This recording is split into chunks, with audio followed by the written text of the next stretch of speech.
Hello, my name is Kaye Ally from Pride of Africa. I'm here to talk to you about my passion project. My pronouns are she and they. Before I get into things, I'd like to say thank you for all the love and support. With a history spanning 3 decades, Johannesburg Pride, dubbed the Pride of Africa, is the oldest and biggest pride in Africa. With an attendance of over 100,000 people in 2019 and an increasing number of visitors from Africa, our vision is to liberate every LGBTQIA persons across Africa to live their most authentic lives. The Pride of Africa outreach programs extends from Johannesburg to Gaborone, including refugee and asylum seekers from Africa. With the coronavirus pandemic in 2020, we changed our focus, and instead of having a meetup event or major pride events in celebratory nature, we focused on COVID relief. With that, we provided 3,500 food parcels to the LGBT community in South Africa. In addition to food parcels, we did COVID relief in the form of assistance for financial support with medics, with transportation, with electricity and rent relief. As an unfunded organization, the Pride of Africa used its networking skills to raise the funding required to help the LGBT community at a time when we were left completely on our own. In essence, the Pride of Africa platform empowers the community with an authentic voice and space in which to connect. Our core values include diversity, inclusion, dignity, humanitarianism.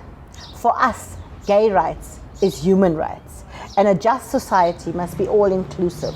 Proudly African, authentically you. I once again thank you for your time and your support and your continued love. We are all volunteers in the Pride of Africa, and we all do this for our community and development and our future.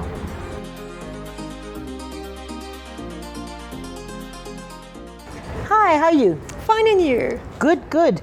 Would you like to share with us your name and pronouns? My name is Madelein Harmse. I'm also known by she, her, it, or me. And what do you do? I'm a holistic therapist, so that puts me in the general wellness field, considered alternative. Sounds interesting. So in the space that you're in, can you tell us about any particular problems you face because of discrimination based on your sexual orientation or your gender identity? In general, because of the work I do, I tend to not share with clients. It's more about their setup and how they come into the practice or the therapy room. But I have experienced that people tend to feel a lot more comfortable and open about discussing sexuality as they start to work through their own problems. So eventually one has a space where you can open up and you can say, hi, yes, I understand where you're coming from. This is my personal background. So at what age did you realize you were gay, or how do you identify in terms of sexual orientation? Well, for me, I find it fascinating because years ago there were only homosexual and there was only bisexual, or you can get the normal, as you would all know. For today, I would say it's pansexual. We have a beautiful new word to cover it. Okay. And what has it been like for you after coming out, transitioning for yourself and for others in your family? It's been very difficult. I was born in an age where it's not generally accepted at all. I come from a religious background where it was also less accepted. So my journey took about over 20 years to get to a point where there was peaceful tolerance in general in my family, but acceptance is something you have to work with and for on a daily basis. And based on that, how open are you about your sexuality or sexual orientation, your gender identity? I mean, we've covered workplace, but I mean with new acquaintances and with people in general.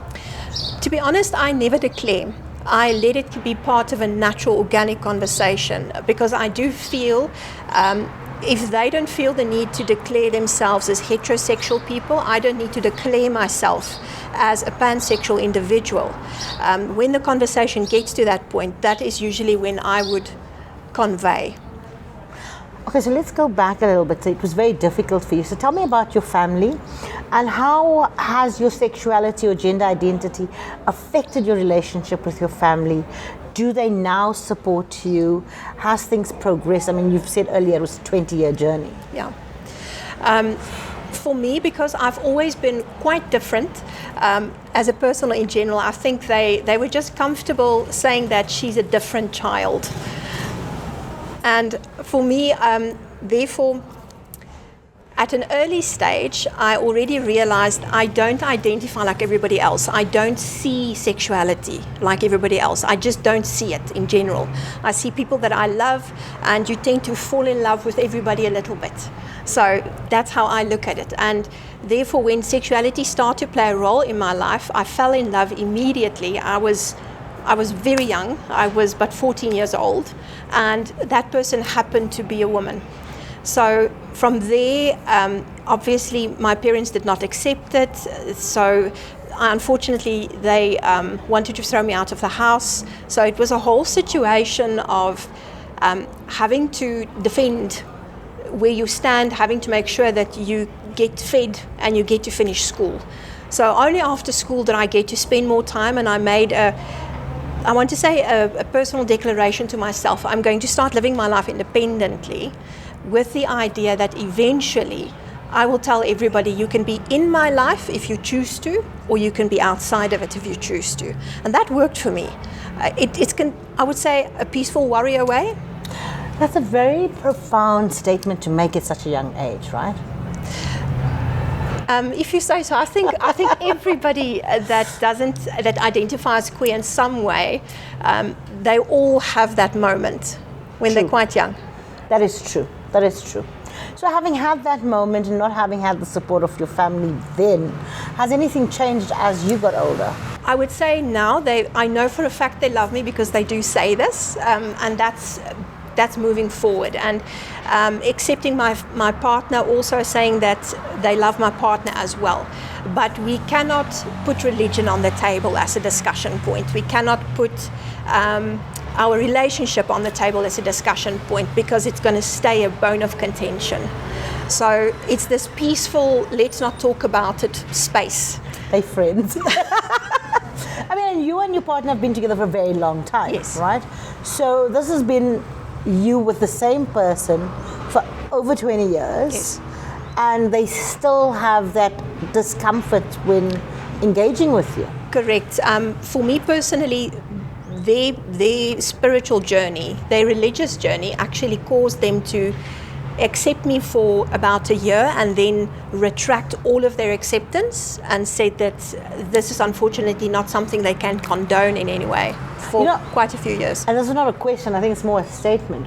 We always believe in our minds, because we come from non-white backgrounds, that, being gay is taboo only in non-white communities or in the Indian community, or it's un-African to be gay. We've never actually just taken a step back as a community and said that we are not accepted irrespective of where we come from.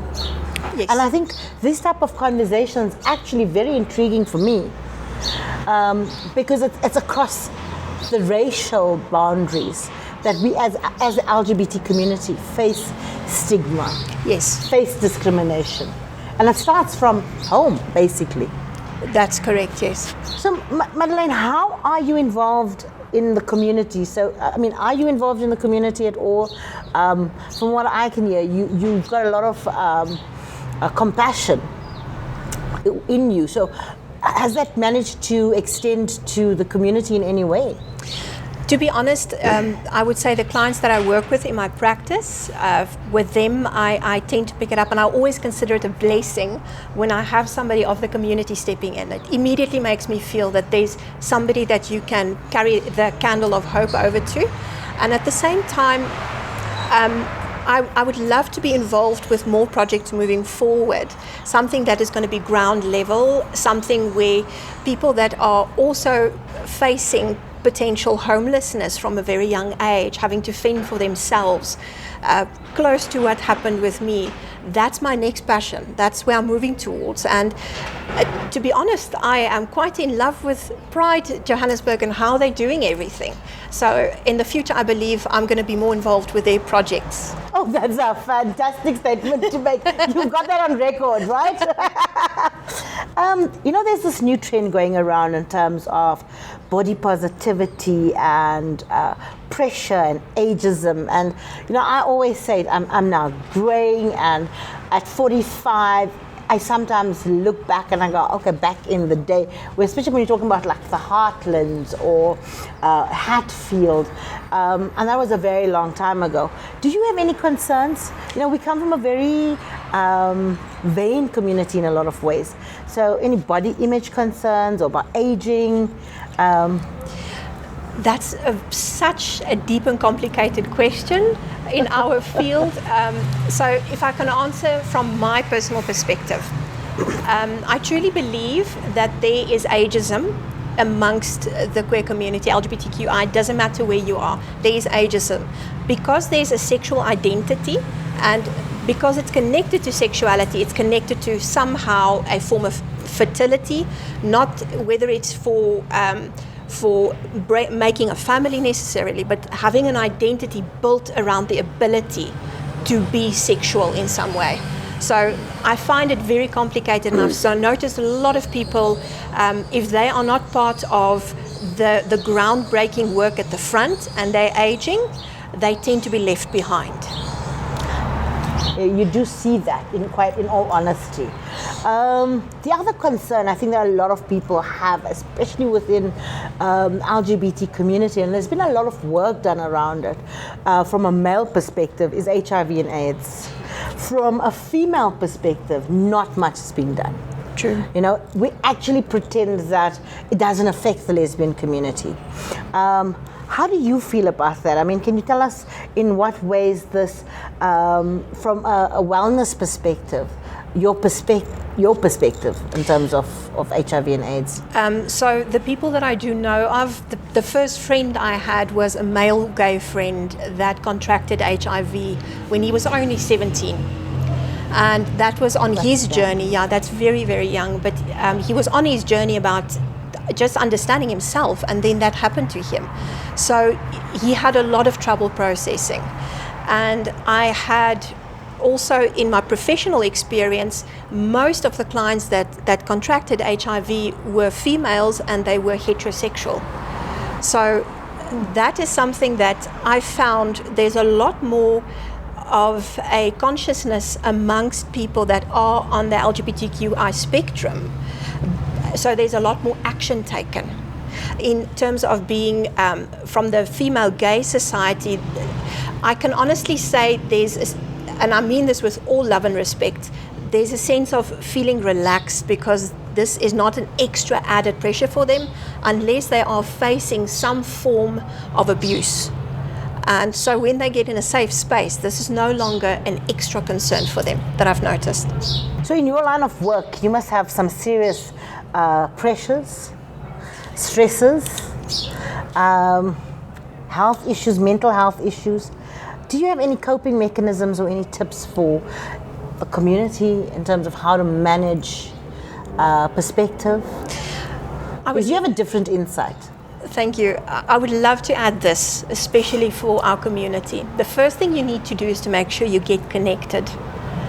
Get connected to your community in any way you can, even if it's just attending a meeting or attending a festival. But get your heart and your hands out there and know that you are supported by other people that have gone through the same journey as you. The second thing I would recommend is don't ever downplay your anxiety about who you are and where you're stepping into. The moment you get to accept yourself, this is a journey of life. It's no more a journey of sexuality. You can be proud just of who you are. So those are the two things. It's about being absolutely clear of what you are having trouble with, and then accepting that you need support. That was profound. It's a journey of life, not a journey of sexuality. think that's something that's going to stay with me from this conversation, Madeleine. Thank you so much for joining us. It's only my pleasure. It was absolutely amazing and enlightening talking to you. Thank you so much. And I am going to take that commitment of getting more involved in Pride very seriously, because I think we do need a lot more people. And you are, drumming on a very big passion project of mine that we're trying to fundraise for, which is the Pride of Africa shelter. We have made some progresses and some commitments were made for the new year. At the moment, commitments are being shifted out based on organizations and private companies' performances financially. But I do believe that 2022 is going to be the year that we actually put a stake in the ground and establish some form of a shelter and a safe hub. And it's very much needed in Gauteng. So yes, I'm looking forward to working with you. Wow, thank you. Me too. Me too. Thank you.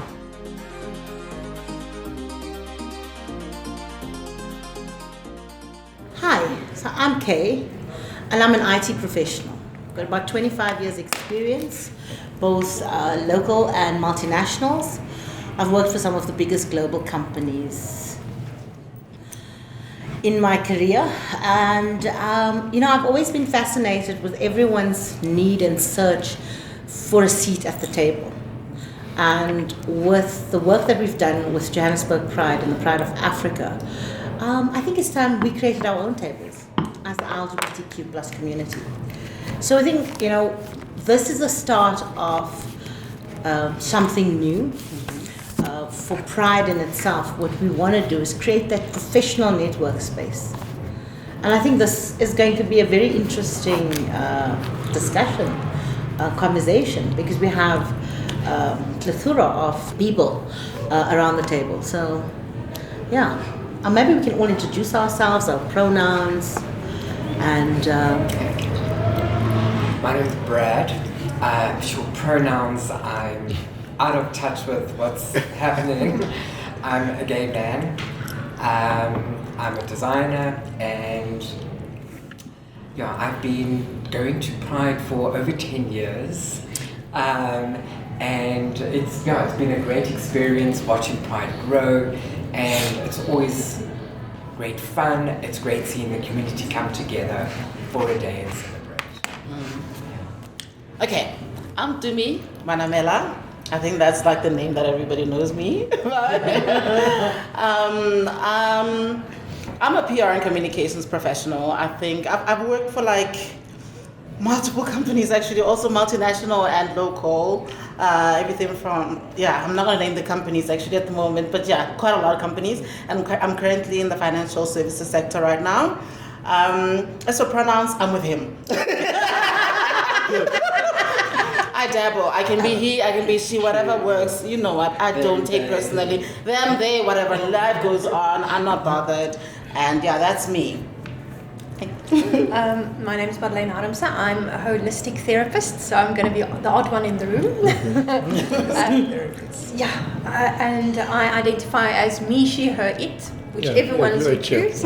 But on the inside, I feel like everybody. So my background in general has always been taking care of people or caring for people in some way, shape or form.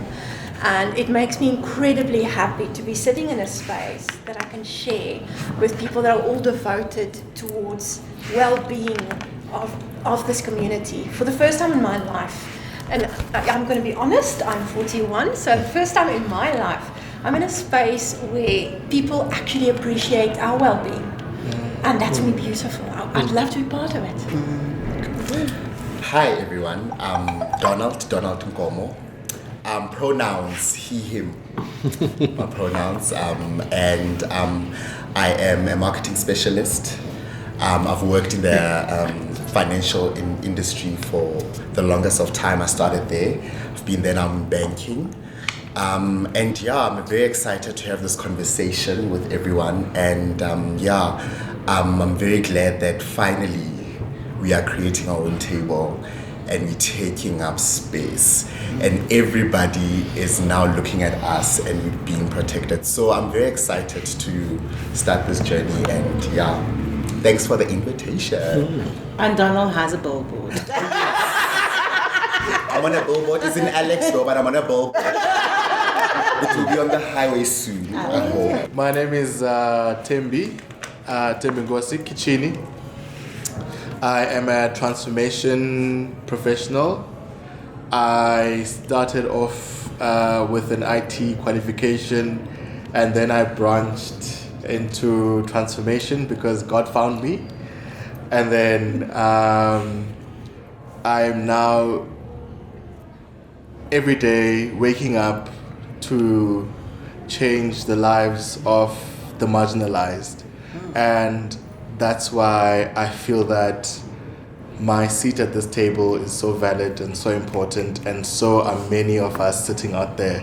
So I'm very excited to be here and to share my great wealth of knowledge and to receive from the different people that are sitting around this table, the different experiences and to learn as well. So I'm really excited. Thank you. Good. My name is Yusoof Abdullah. How do I identify? Well, people identify as a queer, and a veteran, and an activist.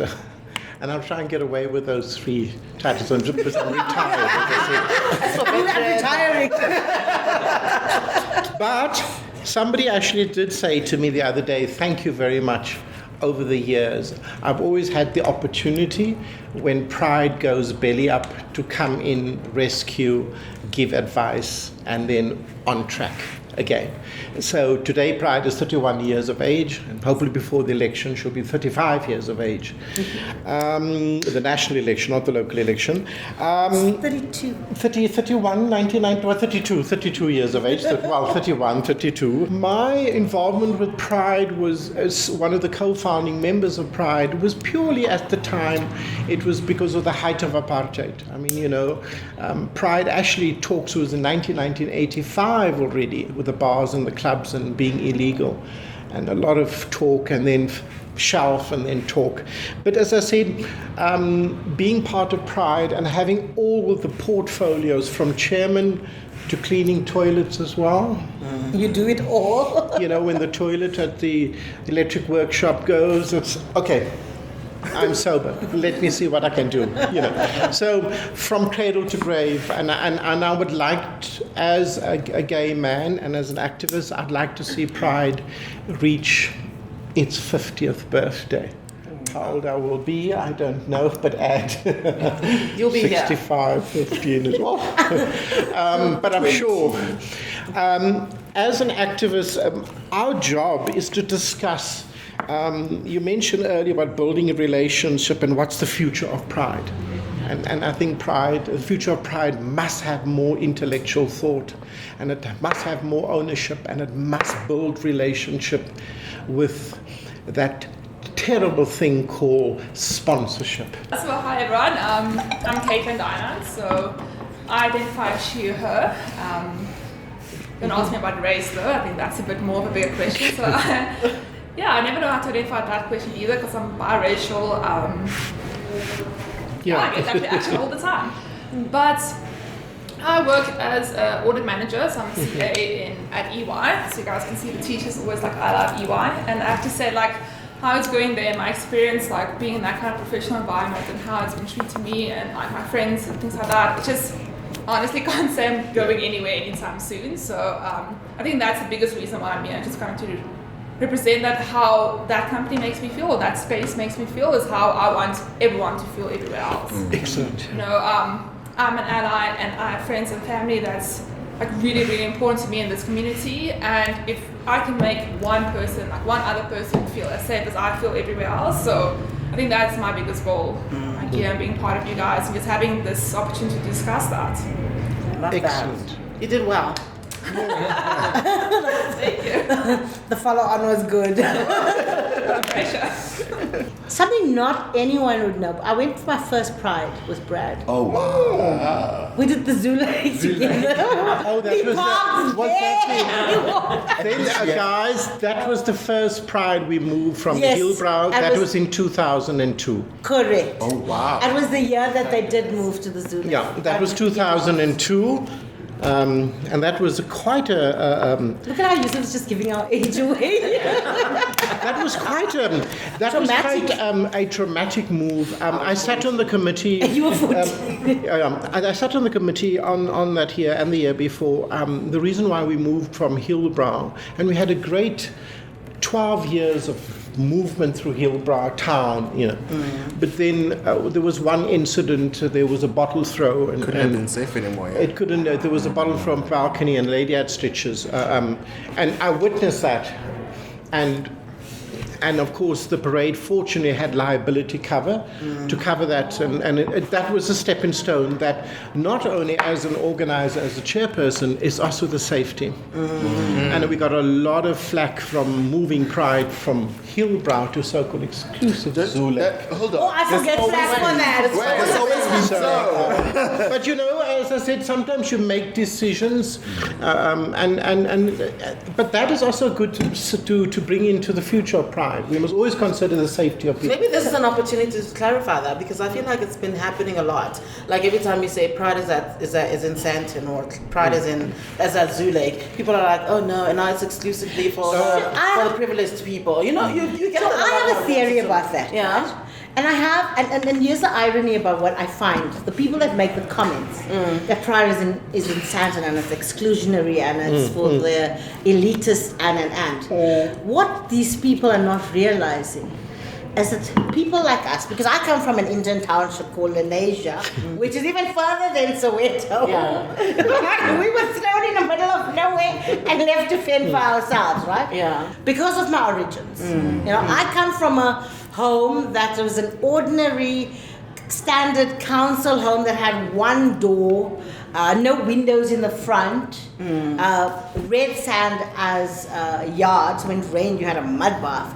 But that was my beginning, and it's not something I'm going to ever run away from. Yeah. That was where we were placed back in the day. That's where I come from. Yeah. But I have had aspirations. So for me, when I see Pride moving, I see Pride, or Johannesburg Pride in particular, has to be in the heart of the central business district, the heart of tourism. It has to be accessible to all communities. It has to be safe for all. The safety then factor. we go into the community from an inclusivity and safety and accessibility perspective, which is a different conversation, right? Because we have to be safe. We have to create the village. And more importantly for me personally, it has to be no barriers to entry. So it has to be free. Because you might have someone that can afford 2 drinks, but will not be able to afford an entrance fee. But they need to be there. They need to feel that connection to their community. Yeah. So what's more important? Which is something that she said earlier about coping mechanisms, especially when you're dealing with like a lot of mental health issues. The most important thing is having a sense of community and belonging somewhere to a certain degree, and that's what Pride is for me. And I remember that for me, especially like I started going to Pride when I was in varsity, and I dragged all my friends to work. They know I was probably like one of the first gay people at UJ. She was like, "Yo, we are going to Pride. I have heard about this Pride thing. We're doing it." And I dragged all my gay people at UJ, and we went. Yes. And that sense of community, that sense of belonging, that sense of freedom was something that I could never ever replace, and that's why I've been going to Pride every year. But Temi's been trying to say something. So, Sorry. I had a great time at Zoo Lake. And we all know why Zoo Lake was so Popular. Or controversial as well. It's because it was very, very much uncontrolled. It was in a space where one could, be walking on the side of the road because everyone brings a cooler box. I could kiss this man. You could Sit around. land on a bottle of beer. So my thing was, when Pride moved to leave Mushroom Park and that, but when it moved to Melrose, I then asked a friend of mine who took taxis, how much more difficult is it to get to Melrose from town than it is to get to Zulek? And they were like, same difference. And taxi drivers are like leeches. Wherever there's a crowd, they will gather. Yeah. So transport was never a problem. And I'm not speaking from a point of privilege when I say the best Pride I've ever attended. One was the first one, which was at Zulek in 2010, October, when I moved to Joburg. Because that was my first one. That was my first one. I didn't have a car, but I was fortunate to have friends who I had just met in Johannesburg, and they took me to Pride. Because that's what Pride does, it creates a family. And I found my family in those people, and they're still friends of mine to this day. But then the last Pride I have the best memory of is Pride at Melrose Arch, which I felt so safe. Really? I love Ilovo and I love everywhere else, but Melrose Arch. Santa. Mine was Santa's. Remember guys, wait, I was out of the country. You missed out. He's got FOMO. I was so welcomed and I was so happy. I was so free and so safe, which was the biggest thing for me. The fact that I could drive into Melrose Arch with my two puppies, have a lovely day at Pride, and go back home without complaining about anything. The taxi drivers, right? We engage with them. They're the sweetest. So we actually, and you know, everywhere we want to have Pride, and I have these wild imaginations sometimes. Nolina has to rope me in every now and again. So everywhere we want to house Pride, and the first thing the centre will tell us, or the city will tell us, it's taxi rank, you know, taxi owners and taxi association. I'm like, those are teddy bears. Yes. I mean, in 2019, I think they were the loudest cheer when that parade left. The hooters and the yodeling and the cheers. That brought me to tears, actually. They were amazing. Yeah. I mean, the church was there giving hugs, but the taxis And the mere literally drowned everything out. And the mere fact that the taxi could wait as the lead marshal with the words and to see that, and because 10 years ago it's like, we don't care. And that's the respect we saw, and I thought, wow. I said to the cops, guys, this is great. This So Yusoof has the unfortunate task. Yeah, so when you drive right now and taxis cut in front of you all the time, when it comes to Pride, they respect. yeah, no, we've seen that. When it came down, the parade had the leapfrog, and that's also able to get people together, and it was incredible. But coming back to the future of Pride, and how does a Pride look in South Africa as an African Pride when it reaches its 35th birthday? We must be able to have more workshops and think and visualize what do we want for Pride as a history. Now that Pride is also subject to a budget. If you look at the legacy and the future of Pride, and we're talking about Opal and the financial upheavals, nobody that gets involved with Pride has a Porsche. I have. Or four. What is it? Is it going to be a stadium Pride? Is it going to be a fireworks Pride? Could we have then the president addressing Pride?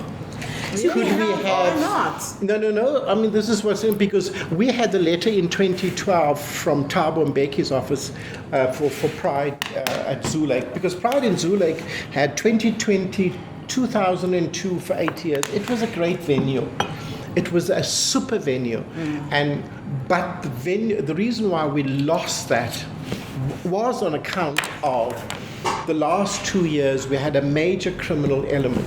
And the Toilet boxes outside. the Ratepayers Association and the defecation and the peeing and and that was taken because I then anticipated that and had the meeting with the Ratepayers Association as chairperson in the committee to go to the people and saying, what is the grievances? So, But you're also picking on something very important, right? At the Zoo Lake, there was a demarcated Pride area.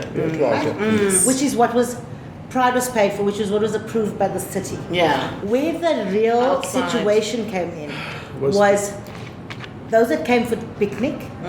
So you could sit anywhere in the Zoo Lake and still enjoy and the stayed style, longer and right? stayed longer. And you could come with your cooler box and you could do your braai. But the problem came in was when that crowd stayed after dark. Because according to the logistics is that once we do it, Kay knows there's a fowl that it's called the Holy Grail.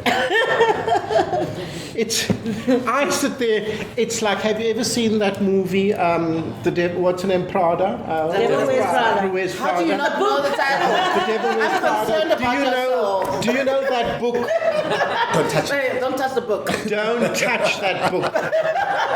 And in that book is logistics, operations, time management, liability, police, disaster management. That is the Holy Grail. Don't touch that book. Oh my gosh. And that book goes to the various entities, and it takes a lot of time and energy. So the thing is, The Holy Grail. you know, the event is very complex, but I think what we wanted to achieve here today, and I think Pride makes everyone excited when you talk about it. Yes. Yeah, we lost track. And that's where I was going with this. So we started off with the conversation around professionals, right? And I think it's important. We've kind of established the industries that we're all in.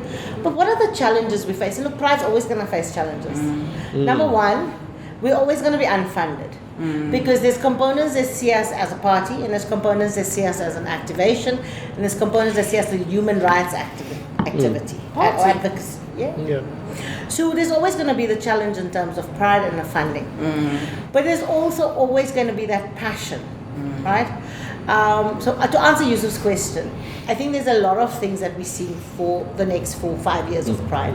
One of it is being that we are intending to put in a World Pride bid. We're probably the only Pride in Africa that would get away with hosting it.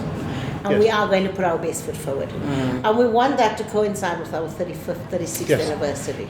I think the 35th can be, So having said that, we've answered some of Yusuf's questions around Pride, but I think the most important reason why we were here is to go back to the seat at the table, right? And when we look at the hierarchy of life, for me, I always think, God, we've given men the opportunity, straight men, the opportunity to really take us in all directions and mess up unapologetically and still continue dominating all spaces. And when you look at us as a gay community, you know, we're at the bottom of the rounds. And that's where these type of conversations for me are becoming important. I want to know professionally, you know, how are you guys seeing the future?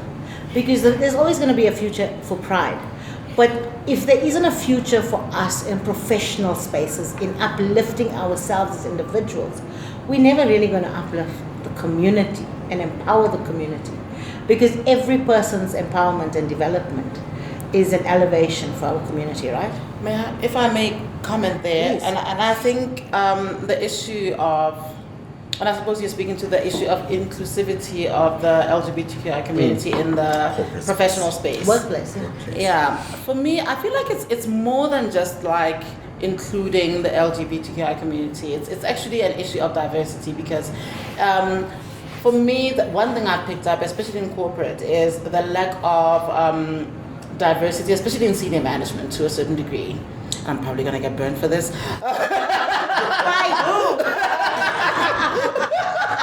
No, but like for real, there is a lack of like diversity, and which is why you're so passionate about what you do, and why you're in what you do. Diversity does a lot for companies, and I feel like companies don't actually realize this. Did you know that actually companies that are more diverse actually make more profits? Yes. Did you know that companies that are more diverse have happier employees? Did you know that companies that are more diverse have people that are that are less depressed and they're more productive and they are more able to actually do their jobs, and that's why they're able to be more profitable?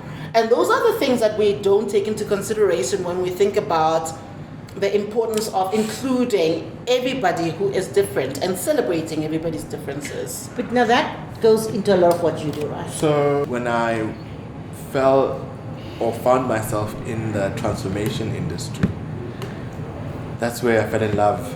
And the reason I say that and I reiterate that all the time is because transformation is not necessarily BEE only.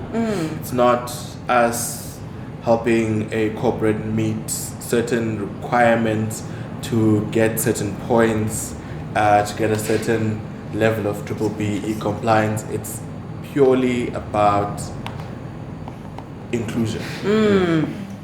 And for me, inclusion is not necessarily just what you do in the space that you draw a salary from, but how do you include the people that you go back home to? How do you include your domestic worker in your family life? How do you include your friends in a way of thinking that actually uplifts humanity? So for me, the space that I'm in, and I'm very fortunate, not a lot of people get paid to help other people be great. Today I was able to help that business participate in that supply chain. I introduced Tumi to Brad, and as a result, Brad's business is now doing well. So we need to start looking at how we uplift the LGBTQI plus space to become much more inclusive. And there's another conversation that needs to be had about how we shame as sort of gay black men. We look down on sort of on trans people, on white gay people, and there's a lot of conversations that need to be had in this space, because there's a lot of convoluted, self Messiness, if there is such a thing. Yeah. In and within the space. We should try and fix. We should try and fix and remedy that before we look outside for help, or before we go outside to fix or to remedy. If you look at I was going to say, back to your question about corporate and corporate life, I see it as moving forward, and I'm very excited about the future because a lot of big corporates are now pushing the whole inclusivity and diversity, where, for an example, I'm part of the LGBTIQ plus forum at work. I'm also part of the employment equity. You too. Part of the employment equity, And I remember when I started my career, when a friend of mine who had been at a certain company that I was working for a year said to me, it's very career limiting. I was told that it's very career limiting for you to come out. And for me at the time, I was like, but guys, I've never sort of been in the closet, and I've never came out. I've always been who I am. So you can't say I'm going out to an environment where I'm going to spend 8 hours and pretend to be something you're not. Something I'm not. But so now the future is looking bright because of these forums. I have love an interesting that. question for Caitlin, right? Because Caitlin's are one of the multinationals that are at the forefront of diversity. Right? So how important is diversity for you, and what value does it bring, from a corporate perspective? Corporate space, it feels like you have to be like this different person, this professional persona, like, oh my gosh, I'm wearing this blazer. I cannot be myself, I have to be whoever you expect me to be as a professional person. Caitlin, it's called capitalism. No, it's not. It's actually called human construct. We started doing transformation before BE was gazetted in South Africa. Oh, lovely. Yeah. Because it was the right Thing to do. We started doing diversity and inclusion before it was done in South Africa because it was the right thing to do. So when you have change in leadership in certain organization, there is a change in priorities as well, and where that organization will shift certain resources. But if you've seen, BP has done a fabulous Pride box. It's available at all the exhibitions. Yes, I saw that. Oh, yes, I saw that. So they've done a Pride box, Pride of Africa I saw box. that. Yes, I saw that. Lovely. What we are finding is that corporates might not have the budget because firstly, we are Africa. We are an emerging economy. So we have to value the relationships we have, and for me, I'll be very honest with you. And there's a lot of you around the table that have known we've done things in the past. It's never about the sponsorship. I always believe that we are a very blessed community. I always believe that we are a very clever community. And the universe always provides. I mean, Madelein has known me now for about 8 years. And Madelein has seen me at my most neurotic, which is the week before Pride. How am I going to pay the bills? How am I going to do the money will come, relax. And it's not always about money, it's about relationships. It's about having the ability to speak to people around the table like this in professional spaces. That's more important to me. It's about creating this type of visibility. Because this type of visibility is more intimate and more valuable than the type of visibility that a massive event does. Because in a massive event, everyone comes, everyone has fun. Pre-COVID, there were a lot of French kissing of strangers. So the thing that really tugged at my heartstrings was when I saw families there with their kids. I thought, oh my word. This place is becoming what we actually visualize. Inclusivity means everybody, not just our community, but making them understand we are an entire humanity. There's nothing about us that's strange or unusual. We are part of normality. And I love that because I always tell that to my friends when they're like, what's Pride like? I'm like, you bring your dogs, you bring your husband, you bring your kids, you bring everybody. Everyone is welcome. In conclusion. A young man who came to Johannesburg, found Pride and found a family, and then my family accepted me because of this family that I found in Johannesburg.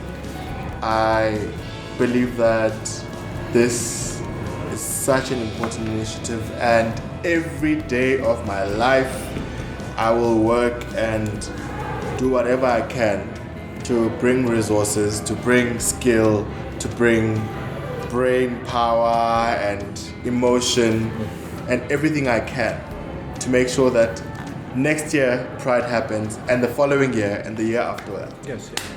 Love that.